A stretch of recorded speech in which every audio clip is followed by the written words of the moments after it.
Alright guys, this is Moshe. I humbly come to you in the name of the Most High. There's a little story that just transpired I would like to share with you guys of a review that I had, and the way I responded, the company did not like it. They said I shouldn't have said it. But that comment that I made brought these two people in. Now, I'm going to show you the plate first. And this taught me something in life. Always do one thing. Do what is right. Ironically, the same one passed the other.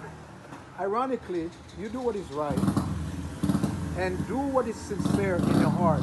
Don't worry about what anybody else says. As long as you're not deliberately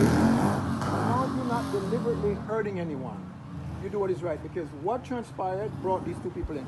This is the jerk chicken. The curry chicken. Look at this plate. I mean, it can't be cleaner than